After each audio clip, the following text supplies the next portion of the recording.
أشهد أن لا إله إلا الله وحده لا شريك له وأشهد أن محمدا عبده ورسوله أما بعد فأعوذ بالله من الشيطان الرجيم بسم الله الرحمن الرحيم الحمد لله رب العالمين الرحمن الرحيم مالك يوم الدين إياك نعبد وإياك نستعين اهدنا الصراط المستقيم صراط الذين أنعمت عليهم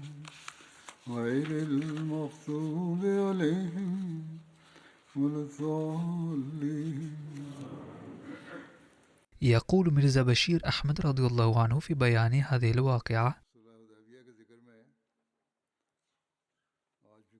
تبقى في المعاهدات أحيانا بعض الثغرات التي تؤدي لاحقا إلى نتائج مهمة، وقد بقيت ثغرة في صلح الحديبية أيضا، إذ ذكرت في المعاهدة إعادة الرجال المسلمين،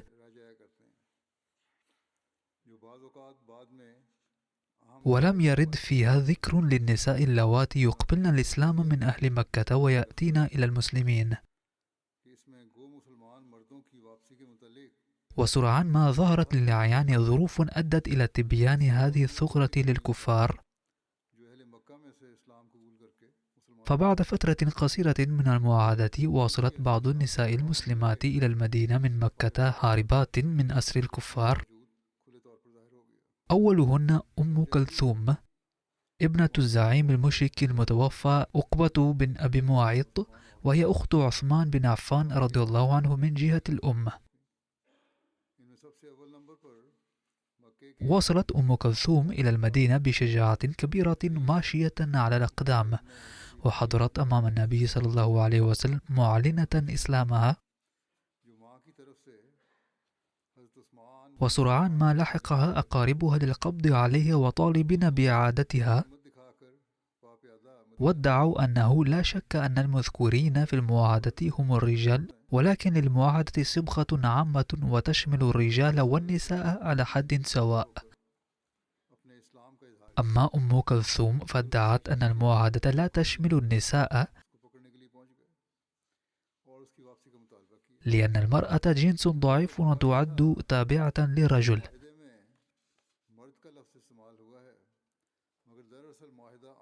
وإعادتها تعني دفعها نحو موت روحي وحرمانها من الإسلام.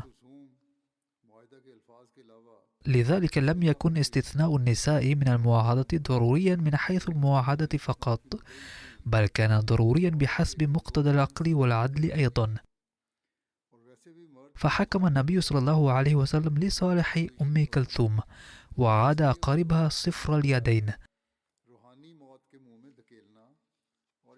أيد الله تعالى هذا القرار وأنزل في تلك الأيام آيات قرآنية. أعوذ بالله من الشيطان الرجيم. بسم الله الرحمن الرحيم. يا أيها الذين آمنوا إذا جاءكم المؤمنات مهاجرات فامتحنوهن، الله أعلم بإيمانهن، فإن علمتموهن مؤمنات فلا ترجعوهن إلى الكفار، وإن كن متزوجات فادفعوا مهرهن حتما لأزواجهن المشركين. فمنذ ذلك الحين كلما جاءت امرأة من مكة إلى المدينة كانت تمتحن بدقة وتفحص نيتها وإخلاصها جيدا، واللواتي يثبتن صدقهن وخلوص نيتهن بحيث لا تشوب هجرتهن شائبة دنيوية يسمح لهن بالبقاء في المدينة. وإن كن متزوجات يدفع مهرهن لأزواجهن ثم يصبحن حرائر للزواج من المسلمين. तो उन्हें मदीने में रख लिया जाता था.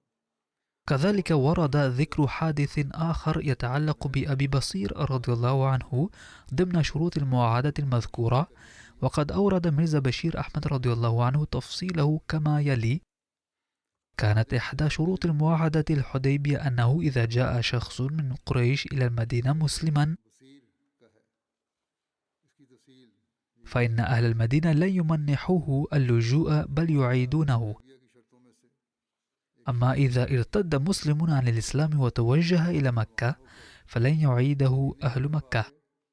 तो मदीना वाले उसे पनाह. حسب هذا الشرط مهينا للمسلمين، लेकिन अगर कोई मुसलमान لذلك كان بعض المسلمين مستائين منه، حتى إن صحابي الجليل والفطين عمر بن الخطاب رضي الله عنه كان مضطربا وغير راض في تلك الأجواء الحساسة، كأن برقا سقط على قلوب الذين كانوا مستائين من هذا الشرط، إذ حسبوا أنهم حرموا من حقهم فكانوا مضطربين وغير راضين بالوضع السائد. لكن سرعان ما ظهرت للأعيان ظروف أثبتت أن هذا الشرط كان سببا لضعف قريش وقوة المسلمين، لأنه كما قال النبي صلى الله عليه وسلم منذ البداية: मगर इसके बाद जल्द ही إذا ارتد مسلم من المدينة فسيكون عضوا منتنا أو منافقا أو ممن كان في قلوبهم اعوجاج فكان ممكنا لهم أن يرتدوا عن الإسلام، فإذا أراد شخص مثلهم الخروج من المدينة فلا حاجة إلى إعادته إلى المدينة. मदीने से मुनहरिफ होकर जाएगा. لذلك قال النبي صلى الله عليه وسلم منذ البداية: إنه لا اعتراض لنا على تركه المدينة لأنه عضو منتن وبتره أفضل. इसलिए अगर वो जाता है तो बेशक जाए. ولكن في المقابل إذا خرج شخص من مكة مسلما بصدق قلبه فسيكون سببا لقوة الإسلام حيثما كان، وسيجعل الله له مخرجا. وسرعان ما أثبت هذا المبدأ صدقه، فبعد فترة قصيرة من وصول النبي صلى الله عليه وسلم إلى المدينة तो खा उसे मदीने में وصلها من مكة شخص اسمه أبو بصير عتبة بن أسيد الثقفي، बायस होगा. وهو حليف قبيلة بني زهرة، مسلما وهاربا من أسر أهل مكة. जल्द ही अपनी सदाकत को साबित कर. أرسلت قريش رجلين للحاق به हज़रत सल्लल्लाहु अलैहि वसल्लम मदीने में तशरीफ लाए, ज़्यादा अरसा नहीं गुजरा था. والتمسوا من النبي صلى الله عليه وسلم تسليمه لهما وفقا لشروط المعاهدة، فاستدعى النبي صلى الله عليه وسلم أبا بصير وأمره بالعودة إلى مكة. मुसलमान होकर और मक्के वाले صرخ أبو بصير قائلا: पहुंचा. कुरैशी मक्का ने उसके पीछे أنا مسلم فسيؤذونني في مكة ويجبرونني على الردة عن الإسلام. कि अबू बसीर को माहिदे की शर्त قال صلى الله عليه وسلم: نحن مضطرون بسبب المعاهدة ولا يمكننا إبقاؤك هنا، वसल्लम ने وإذا صبرت لوجه الله تعالى سيفتح الله لك طريقا، ولكننا مضطرون ولا يمكننا نقض المعاهدة بأي حال. मुसलमान हूँ और ये लोग मुझे मक्के में तंग करेंगे. أقول: انظروا كم كان النبي صلى الله عليه وسلم ملتزما بالمعاهدات والمواثيق. ने फरमाया हम माहिदे की वजह से فاضطر أبو بصير للعودة مع هؤلاء، ولكن لما كانت في قلبه مخاوف شديدة من أنواع الظلم والتعذيب तुम्हारे लिए कोई रास्ता खोल देगा. الذي سيتعرض له في مكة، فسيضطر إلى إخفاء نعمة عظمى أي إسلامه، أو لعله يضطر إلى تركه بسبب التعذيب الشديد والإيذاء. बसीर उन लोगों के साथ वापस रवाना हो गया, मगर चूंकि عندما وصلت القافلة إلى ذي الحليفة وهي على بعد بضعة أميال من المدينة على طريق مكة، और उसे इस्लाम जैसी नेमत को छुपा कर रखना पड़े, اغتنم أبو بصير الفرصة وقتل زعيم القافلة، इससे हाथ ही धोना पड़े. इसलिए जब وكاد يقتل الآخر أيضا، ولكنه هرب حاميا نفسه ووصل إلى المدينة قبل أن يصلها أبو بصير. अबू बसीर ने عندما وصل هذا الشخص إلى المدينة كان النبي صلى الله عليه وسلم في المسجد، فلاحظ أنه قد أصابه الرعب، فقال له: يبدو أنك تعرضت لصدمة الذعر والرعب الشديدة. فروى الرجل قصته متلهفا ولاهثا، وقال: إن صاحبها قد قتل وأنا أيضا في مواجهة الموت. سمع النبي صلى الله عليه وسلم قصته وطمأنه، मालूम होता है जिसे कोई खौफ और रास का सख्त धक्का लगा है.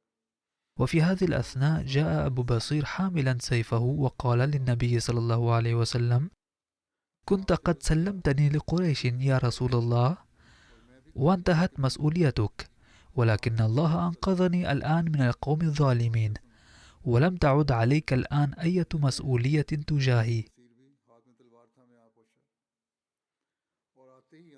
قال النبي صلى الله عليه وسلم بصورة عفوية: ويل أمه مسعر حرب لو كان له أحد. تقال هذه الكلمات في سياق التوبيخ أو التعجب مع تجاهل المعنى الحرفي لها. ومعنى قوله صلى الله عليه وسلم: إن هذا الشخص يؤجج لهيب الحرب، وأتمنى أن يعتني به أحد. فلما سمع أبو بصير هذا الكلام فهم أن النبي صلى الله عليه وسلم سيأمره بالرجوع بسبب التزامه بالمواعدة. وتقول عنه رواية البخاري: فلما سمع ذلك عرف أنه سيرده إليهم، أي فلما سمع أبو بصير كلام النبي صلى الله عليه وسلم أدرك تماما أنه سيرد إلى أهل مكة في كل الأحوال. فخرج أبو بصير من هناك سرا، وبدلا من ذهابه إلى مكة حيث كان يرى موته الجسدي والروحي معا، اتجه نحو ساحل البحر الأحمر ووصل إلى سيف البحر. وعندما علم ضعفاء المسلمين الذين كانوا قد أسلموا سرا في مكة بأن أبا بصير قد اتخذ له مكانا منفصلا بسيف البحر، خرجوا تدريجيا من مكة وانضموا إليه هناك. وكان من بينهم أبو جندل ابن سهيل بن عمرو أحد زعماء مكة الذي أعاده النبي صلى الله عليه وسلم من الحديبية، وقد ورد ذكره في الخطبة الماضية. لقد بلغ عدد هؤلاء الوافدين ما يقارب 70، وهكذا نشأت إلى جانب المدينة دولة إسلامية ثانية كانت تحت سلطة النبي صلى الله عليه وسلم دينيا، ولكنها كانت مستقلة سياسيا. فمن ناحية كان وجود نظام سياسي مستقل ومنفصل داخل حدود الحجاز مصدر قلق لقريش، وفي جانب آخر كان المهاجرون في سيف البحر يسببون قلقا لهم، حيث كانوا مجروحين بشدة جراء تعامل أهل مكة. لذلك لم يمض وقت طويل حتى اتخذت العلاقات بين مهاجري سيف البحر وقريش الشكل نفسه الذي نشأ في البداية مع مهاجري المدينة. وبما أن سيف البحر كانت قريبة جدا من الطريق الذي يؤدي من المدينة إلى الشام، لذلك بدأت مواجهة هؤلاء المهاجرين مع قوافل قريش. وسرعان ما أخذت هذه الحرب جديدة وضعا خطيرا، لأن قريشا كانوا قد ضعفوا بسبب الحرب السابقة، كما باتوا أقل عدد من ذي قبل. وكانت الدولة الإسلامية في سيف البحر التي كانت تحت قيادة فدائيين مثل أبي بصير وأبي جندل مليئة بالطاقة الكهربائية بحماس الإيمان الجديد وبذكريات مؤلمة بظلم أهل مكة، بحيث لم تكن تأخذ أي مواجهة على محمل الجد. فكانت النتيجة أن قريشا استسلمت في وقت قصير، وأرسلت وفدا إلى النبي صلى الله عليه وسلم متذرعين بصلة القرابة وطالبين إلحاق المهاجرين في سيف البحر إلى المدينة وضمهم إلى نظامه السياسي، وذلك بعد أن تعبوا من هجمات حزب أبي بصير. وكذلك أخبروا النبي صلى الله عليه وسلم أنهم ألغوا طاعية الشرط في صلح الحديبية الذي ينص على عدم منح المسلمين الجدد من مكة اللجوء في المدينة. وهكذا فقد نقضوا هذا الشرط بأنفسهم بأن يعاد من يأتي إلى المدينة من المسلمين، وكأنهم قالوا: يمكنكم أن تبقوهم عندكم. وافق النبي صلى الله عليه وسلم على هذا الطلب، وأرسل رسالة إلى أبي بصير وأبي جندل يخبرهم بأن قريشا قد عدلوا المواعدة برضاهم، فيجب عليهم الآن الانتقال إلى المدينة.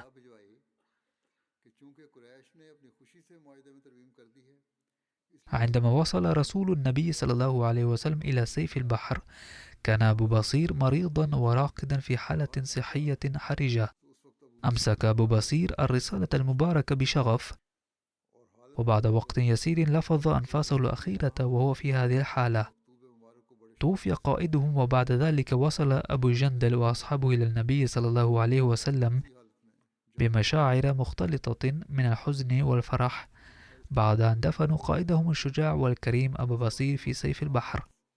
كان الحزن لأن قائدهم الشجاع أبو بصير بطل هذه الواقعة قد حرم من تقبيل قدمي النبي صلى الله عليه وسلم، والفرح لأنهم وصلوا إلى قدمي سيدهم ونجوا من المواجهة الدموية مع قريش. ويحرف المؤرخون غير المسلمين حسب عادتهم التاريخ ويعترضون على الإسلام باستمرار، وهناك اعتراضات اعترض بها المؤرخون المسيحيون فيما يتعلق بصلح الحديبية. وفي هذا السياق كتب ميرزا بشير أحمد رضي الله عنه كما يلي: لا يوجد في أغلب الأحيان حدث مهم في سيرة رسول الله صلى الله عليه وسلم لم يعترض عليه المؤرخون المسيحيون، وواقعة صلح الحديبية أيضا تخضع لنفس هذا الوضع، إذ تجاهلنا بعض الاعتراضات الهامشية وغير الجوهرية. فيمكننا القول بأن المؤلفين المسيحيين قد طرحوا اعتراضين اثنين على صلح الحديبية. الأول، لم يكن جائزا من منظور المعاهدة استثناء النبي صلى الله عليه وسلم النساء من شروط صلح الحديبية، لأن ألفاظ المعاهدة كانت عامة تشمل الرجال والنساء. الثاني، فيما يتعلق بواقعة أبي بصير، فقد خرق النبي صلى الله عليه وسلم روح المعاهدة، بل بإشارته إلى أبي بصير بأنه يمكنه تشكيل جماعات منفصلة وإنجاز مهماته بدلا من العودة إلى مكة، قد ارتكب مخالفة للمعاهدة.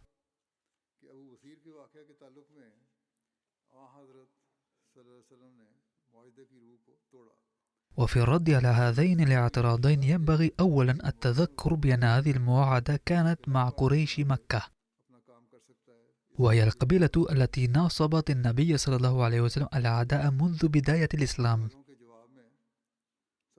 وعندما كانت المعاهدة قيد التفاوض، نرى كيف كان ممثلوهم يقاطعون النبي صلى الله عليه وسلم على أتفه الأمور.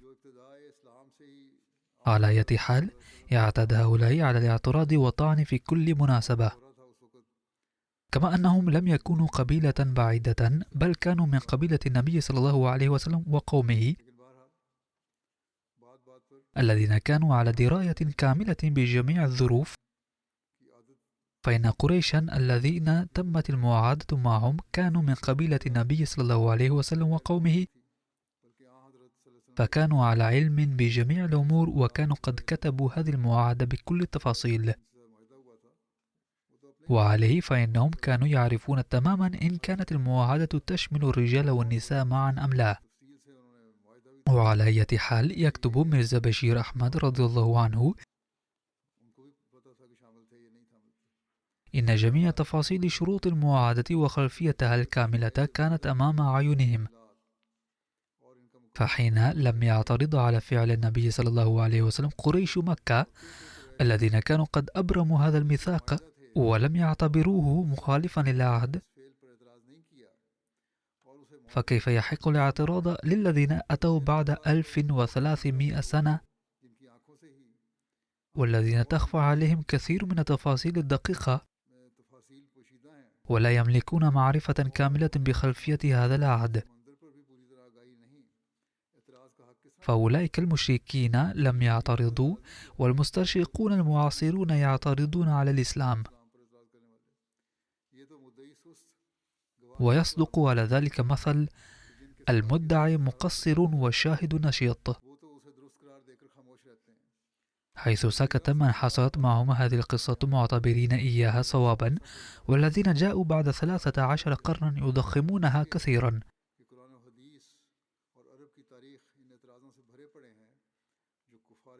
فما السبب في أنه رغم أن القرآن وكتب الحديث وتاريخ العرب مليئة بالاعتراضات التي كان كفار مكة والكفار الآخرون يثيرونها ضد النبي صلى الله عليه وسلم والإسلام، لا نجد في أي مكان أن الكفار اتهموا المسلمين بالمخالفة صلح الحديبية، فلم يعترض أحدنا على ذلك لمدة طويلة، واليوم أدرك هؤلاء أن هذا الأمر محل اعتراض. علاوة على ذلك، من الثابت بأقوى شهادات أن النبي صلى الله عليه وسلم حين أرسل بعد صلح الحديبية رسالة تبشيرية إلى قيصر الروم، كان أبو سفيان بن حرب رئيس مكة في الشام في ذلك الوقت، فاستدعاه هرقل إلى بلاطه وطرح عليه بعض الأسئلة عن النبي صلى الله عليه وسلم، من بينها: هل خالف هذا المدعي للنبوة في قومك أي عهد؟ فأجاب أبو سفيان، وكان في ذلك الوقت رئيس المنكرين وألد أعداء الإسلام، بالكلمات التالية: لا، لم يخالف محمد صلى الله عليه وسلم أي عهد قط، ولدينا الآن عهد معه، وأنا لا أستطيع أن أقول ما سيظهر من جانبه حتى نهاية هذا العهد. يقول أبو سفيان إنه لم يكن لديه في تلك المحادثة أي فرصة سوى هذا القول، محاولة لزرع شك محتمل في قلب هرقل ضد النبي صلى الله عليه وسلم. لم تحدث محادثة أبي سفيان وهرقل مباشرة مع صلح الحديبية، بل من المؤكد أن إعداد الرسالة التبشيرية إلى هرقل ورسالها ووصولها إليه وإنعقاد مجلسه واستدعاء أبي سفيان بعد البحث عنه قد استغرق مدة، وخاصة وأن السفر لم يكن سهلا في ذلك الزمان. والظن راجح أن الأحداث المتعلقة بأبي بصير وخروج بعض المسلمات كأم كلثوم من مكة ووصولهن إلى المدينة كانت قد وقعت، ولذلك ذكر المؤرخون كلهم واقعة أبي بصير وأم كلثوم قبل إرسال الرسالة إلى قيصر الروم. ورغم ذلك لم يستطيع أبو سفيان في مجلس هرقل أن يتهم النبي صلى الله عليه وسلم بنقض العهد، مع أن كلامه يفصح أنه كان يتمنى أن يحط من شأن النبي صلى الله عليه وسلم إذا وجد لذلك فرصة. لكن النقاد الذين جاءوا بعد 13 قرنا لا يخشون الله تعالى عند إلصاق التهم بالنبي صلى الله عليه وسلم بنقض العهد. الأسف كل الأسف، إذا دخلنا في تفاصيل هذه الاعتراضات تبين لنا سخفها أكثر. على سبيل المثال، الاعتراض الأول هو أن المواحدة كانت تشمل الرجال والنساء، لكن النبي صلى الله عليه وسلم استثنى النساء عنوة. لكن هذا الاعتراض كما بينا سابقا باطل ولا أصل له من الصحة، فالكلمات الواردة في أصح الروايات تنص صراحة على أن المواحدة كانت تشمل الرجال فقط وليس الرجال والنساء. وكما ذكرنا سابقا فإن الألفاظ الواردة في صحيح البخاري للمواحدة هي: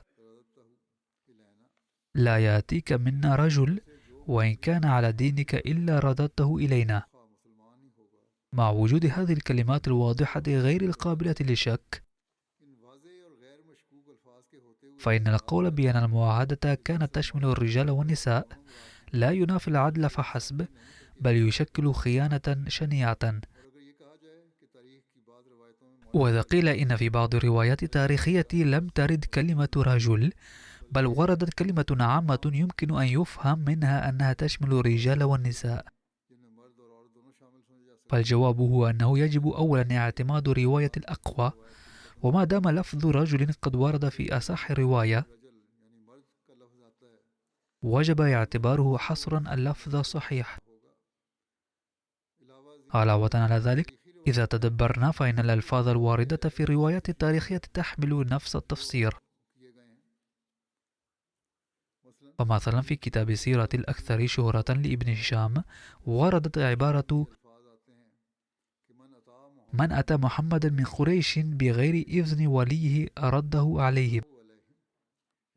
صحيح أن هذه العبارة العربية لا تتضمن كلمة رجل صراحة، لكن أي شخص لديه معرفة أساسية باللغة العربية يعلم أن العربية على عكس بعض اللغات الأخرى تستخدم صيغا وضمائر مختلفة للرجل والمرأة، وفي العبارة المذكورة استخدمت من البداية إلى النهاية صيغ والضمائر الخاصة بالرجال فقط.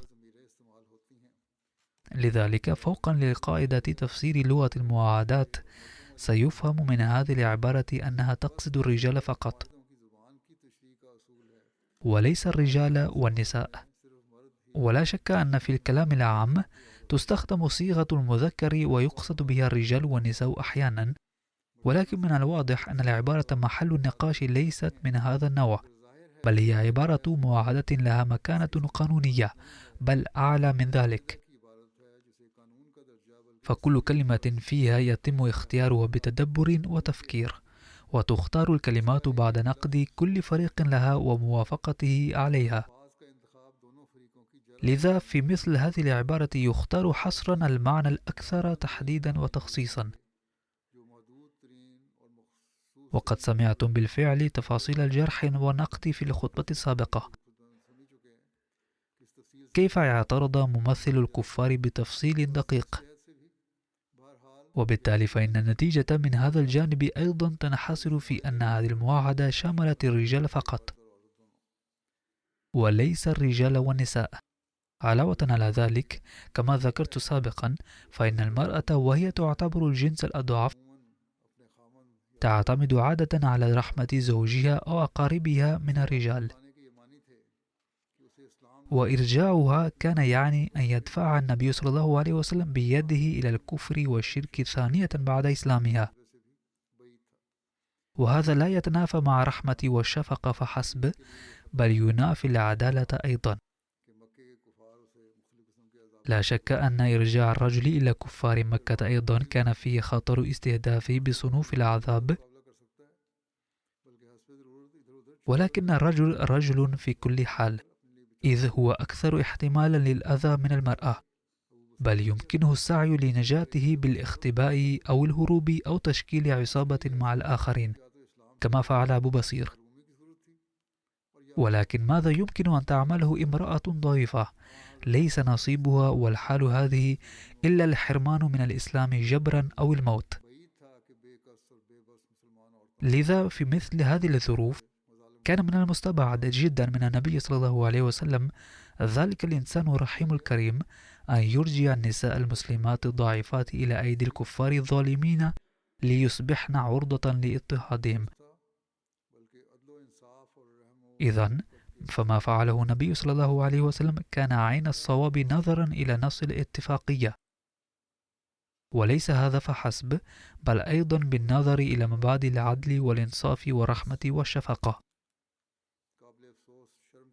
فالذين يعترضون على هذا القرار ليس لهم إلا الندامة للأسف الشديد، إذ لم يتورعوا عن بسط ألسنة الطعن حتى في التدابير التي اتخذت لحماية النساء الضعيفات. فالاعتراض الثاني هو على واقعة أبي بصير، ولكن التأمل يكشف أنه أيضا اعتراض سخيف وضعيف جدا. صحيح أن النبي صلى الله عليه وسلم قد اتفق في المعاهدة مع كفار مكة على أنه إذا هرب أحد أي رجل من قريش إلى المدينة وإن كان مسلما فلن يؤويه النبي صلى الله عليه وسلم في المدينة بل سيرده إليهم. ولكن السؤال هو هل خالف النبي صلى الله عليه وسلم هذا الشرط من المعاهدة؟ كلا ثم كلا، بل قدم صلى الله عليه وسلم نموذجا كاملا ورائعا للوفاء بالاتفاقية لا يقدر العالم على أن يأتي له بنظير. فكروا كيف أن أبا بصير يقتنع بصدق الإسلام ويهرب من مكة فرارا من تعذيب الكفار، ويصل إلى المدينة سرا للحفاظ على إيمانه، ولكن أقاربه الظالمين يصلون إلى المدينة مطاردين له ويريدون استرجاعه بالقوة ليردوه عن تصديق الإسلام جبرا وقهرا. فيأتي كلا الطرفين إلى النبي صلى الله عليه وسلم أن يتوصل أبو بصير إليه صلى الله عليه وسلم بنبرة مشبعة بالبكاء والذعر قائلا: يا رسول الله، إن الله تعالى قد أنعم علي بنعمة الإسلام، وأنت تعلم أن عودتي إلى مكة تعرضني لحياة مليئة بالأخطار والاضطهاد، فأرجوك ألا تردني إليهم. بينما يطالب أقاربه النبي صلى الله عليه وسلم برده إليهم قائلين: إن بيننا وبينك معاهدة تلزمك بإعادة أي شخص منا يهرب إلى المدينة. كان النبي صلى الله عليه وسلم يرى معاناة أبي بصير وغيرة الصحابة، بل يكابد في قلبه هيجانا من المشاعر الجياشة، ومع ذلك ظل هذا النبي الذي كان تجسيدا للصدق والأمانة ملتزما بالمواعدة ثابتا عليها كالصخرة. فأجاب أبا بصير بكلمات، ويا لها من كلمات رائعة: يا أبا بصير، تعلم أننا قد عاهدنا هؤلاء الناس، وفي ديننا لا يجوز نقض العهد. انظروا، هناك خطر على حياة إنسان، مع ذلك يقول النبي صلى الله عليه وسلم: لا يجوز نكث العهد في ديننا. فعلينا نحن الذين ننكث وعودنا البسيطة أيضا أن نفحص أنفسنا لنرى مدى حالتنا الإيمانية. ثم قال صلى الله عليه وسلم: فاذهب معهم، وإن صبرت وثبت على الإسلام فسيجعل الله لك ولمن معكم من المسلمين فرجا ومخرجا. وقد رأينا كيف جعل الله لهم فرجا، وقد رأينا كيف جعل الله لهم مخرجا.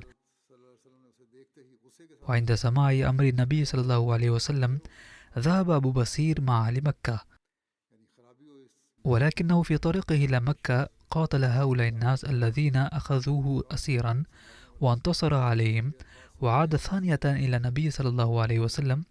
فما إن رآه النبي صلى الله عليه وسلم قال غاضبا: ويل أمه، مسعر حرب، لو كان له أحد، أي ثكلته أمه، إنه سيشعل حربا، ليت هناك من يأخذه على يده. فما إن سمع أبو بصير ذلك حتى أيقن أن النبي صلى الله عليه وسلم سيعيده حتما، فهرب من المدينة خفية واتخذ له ملاذا في مكان منفصل بعيد.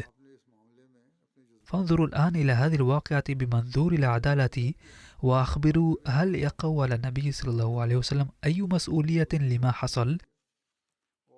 وهل يمكن أن يثار ضده أي اعتراض؟ كلا، بل الحق أن النبي صلى الله عليه وسلم عمل بالمواعدة وهو يذبح عواطفه ومشاعره، وعاد أبا بصير إلى الكفار ليس مرة واحدة بل مرتين، وقال عند إعادته كلمات خالدة لا نجد لها نظيرا في تاريخ البشرية كلها: لقد ذبح النبي صلى الله عليه وسلم مشاعره ومشاعر أصحابه ومشاعر أبي بصير، والتزم بالمواعدة في كل حال. إذا كان أبو بصير قد تحرر بعد ذلك من قبضة المكيين وذهب إلى مكان آخر، فكيف يصح الاعتراض على النبي صلى الله عليه وسلم؟ وما هو الشرط الذي يلزم النبي صلى الله عليه وسلم أن يعيد إلى أهل مكة في كل حال من يهرب منهم ويذهب إلى أي مكان؟ من المؤسف جدا أن أعداء الإسلام لم ينصفوا معه في أي قضية. أما القول كان بيوسع النبي صلى الله عليه وسلم أن يرسل لأبي بصير في معسكره أمره بأن يرجع إلى المدينة، ولأنه صلى الله عليه وسلم لم يفعل ذلك فقد نقض الموعد روحا وإن لم ينقضها شكلا. هذا الاعتراض السخيف أيضا يثار، والجواب أن هذا الاعتراض التافه يدل على جهل صاحبه جهلا تاما، ويدحضه المواعدة نفسها وروح كلماتها. كان من شروط المواعدة أن أي مسلم من سكان مكة إذا هرب منها إلى المدينة فعلى النبي صلى الله عليه وسلم أن يرجعه إلى مكة، وهذا الشرط يؤكد بكل جلاء أن هذا الهدف منه أن هذا الشخص رغم كونه مسلما لن يقبل داخل السلطة السياسية الإسلامية بالمدينة، بمعنى أن النبي صلى الله عليه وسلم لن يعده داخل سلطته السياسية بالمدينة مع كونه مسلما من حيث العقيدة. فما دام هذا الشخص قد عد بموجب شروط المواعدة خارجا من السلطة السياسية الإسلامية بالمدينة، فكيف يصح أن يطالب النبي صلى الله عليه وسلم بأن يأمره بالعودة ويعيده إلى مكة حيث مكان؟ ما أشده من ظلم، إذ إن النبي صلى الله عليه وسلم لو سمح لهذا الشخص بالإقامة بالمدينة فإنه صلى الله عليه وسلم كان قد عهد على أنه لن يدخله في نطاق سلطته السياسية مع كونه مسلما، ولو أخرجه من سياسته المدنية وسلمه إلى أهل مكة وأخرجه من المدينة لا يعترض أنه لماذا لا يرسل إليه أمره بإدراجه في سياسته. لذا فسياسيا هذا اعتراض واهن وضعيف وغير معقول، لذا لا يمكن لأي شخص عاقل الالتفات إليه. والحق أن هذا الشرط غير المعقول الذي وضعه الكفار في المعاهدة بعدما لم يؤووا أي مسلم مهاجرين في المدينة قد جعله الله تعالى عذابا لهم. فرسولنا الملتزم بالمعاهدة تماما، ولكن الكفار أنفسهم زرعوا الشوك في طريقهم وقطعوا أيديهم بأسلحتهم الخاصة. عندما قلتم إن أي شاب من مكة يصبح مسلما ويذهب إلى المدينة لن يحتفظ به النبي صلى الله عليه وسلم في المدينة فسيعتبره خارجا من سياستها، فكيف يمكنكم المطالبة بأن يرسل النبي صلى الله عليه وسلم هؤلاء الخارجين من سياسة المدينة من أي مكان إلى مكة بأمره وبسلطته؟ إنها فكرة جاهلية بالكامل. لقد اشترطتم أن النبي صلى الله عليه وسلم يمكن أن يحكم على أرواحهم وشؤونهم الآخرية، ولكنه لن يكون حاكما على سياستهم وشؤونهم الدنيوية. سياسيا وحكوميا وقانونيا لن يكون له حق عليهم. نعم، إنهم مسلمون روحانيا، انضموا إلى بيعة النبي صلى الله عليه وسلم وأسلموا وسيعرفون بأنهم مؤمنون، ولكن الكفار وضعوا شرطا أنهم لن يكونوا سياسيا تحت سلطة النبي صلى الله عليه وسلم، وقبل النبي صلى الله عليه وسلم ذلك.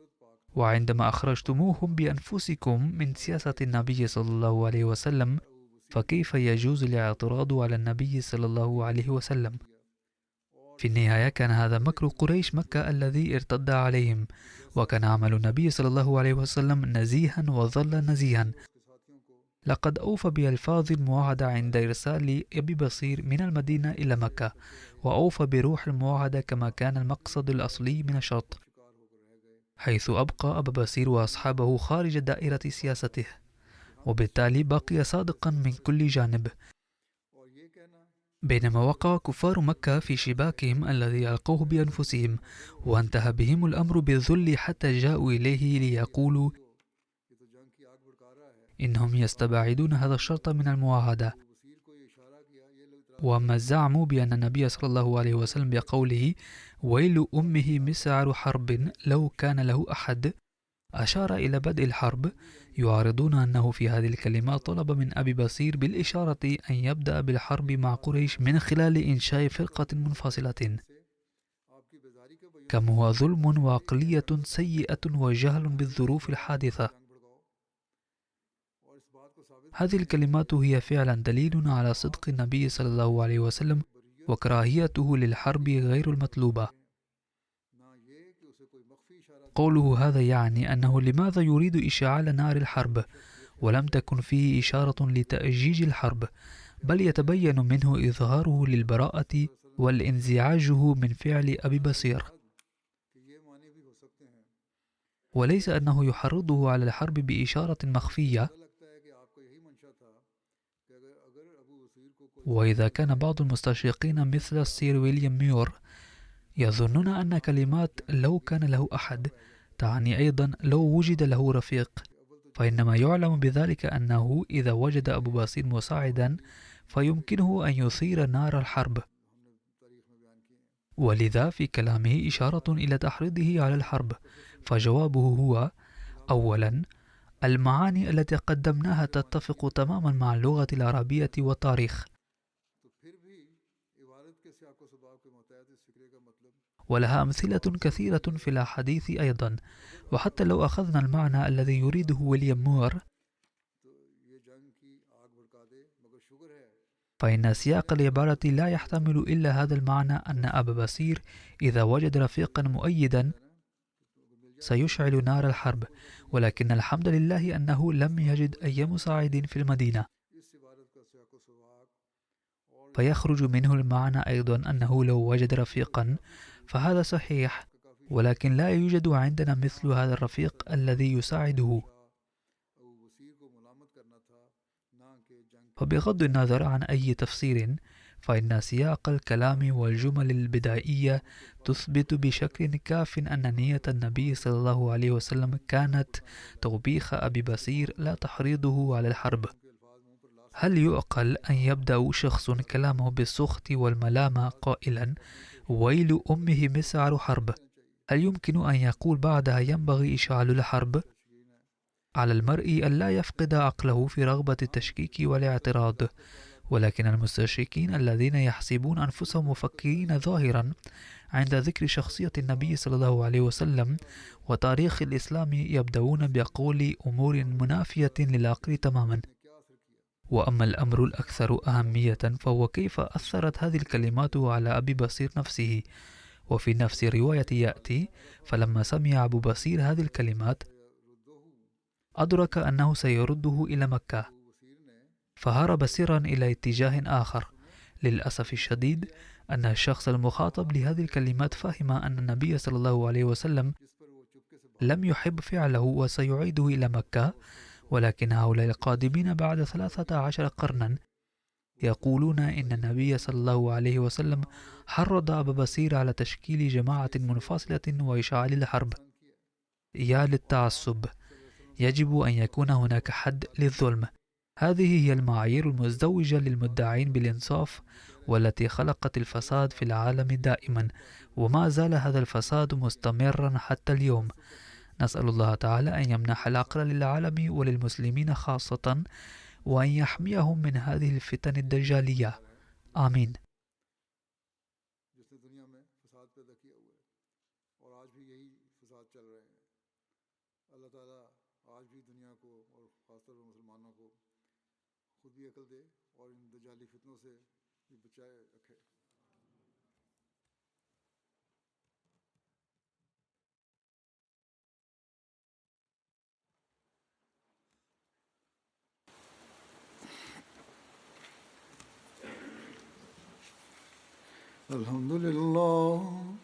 الحمد لله نحمده ونستعينه ونستغفره ونؤمن به ونتوكل عليه ونعوذ بالله من شرور أنفسنا ومن سيئات أعمالنا.